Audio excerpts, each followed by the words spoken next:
നമുക്കറിയാവുന്ന പോലെ വേൾഡിലെ തന്നെ one of the toughest racing event ആയ ഡെക്കാർ റാലി ഇവന്റിൽ 12 ടൈം ടൈറ്റിൽ വിൻ ചെയ്ത വെഹിക്കിളാണ് മിത്സുബിഷി പജേറോ എവല്യൂഷൻ. അതിന് സെയിം DNA ലോങ്ങർ വീൽ ബേസിൽ വന്ന പജേറോ SFX പറ്റിയിട്ടാണ് ഇന്ന് നമ്മൾ സംസാരിക്കാൻ പോകുന്നത്. അതിനു മുന്നേ നമ്മുടെ വീഡിയോസിനെല്ലാം തന്നെ നിങ്ങളുടെ സപ്പോർട്ട് വേണ്ടതാണ്. അപ്പോൾ വീഡിയോസ് ഇഷ്ടപ്പെട്ടാൽ ലൈക്ക് ചെയ്യുക, കൂടുതൽ വീഡിയോസിനായിട്ട് ഫോളോ കൂടി ചെയ്യുക. ഓക്കെ, 2009 വൈൽഡ്കാറ്റ് നമ്മൾ വിളിക്കുന്ന പജേറോ SFX മിത്സുബിഷി ഇന്ത്യയിലേക്ക് കൊണ്ടുവന്നിട്ടുണ്ടായിരുന്നത്.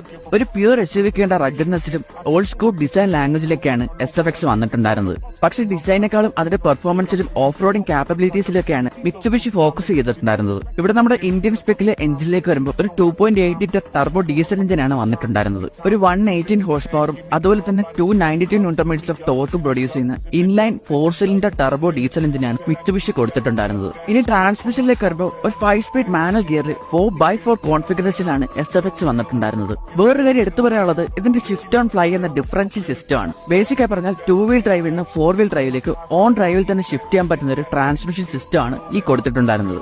ഏകദേശം 2012 വരെയാണ് ഇന്ത്യയിൽ ഇതിന്റെ പ്രൊഡക്ഷൻ വന്നിട്ടുണ്ടായിരുന്നത്. എന്നാൽ ഇന്നും പല ടെറൈനുകളും ഈസി ആയിട്ട് ടാക്കിൾ ചെയ്തുകൊണ്ടിരിക്കുകയാണ് നമ്മൾ വൈൽഡ്കാറ്റ് എന്ന് വിളിക്കുന്ന പജേറോ SFX.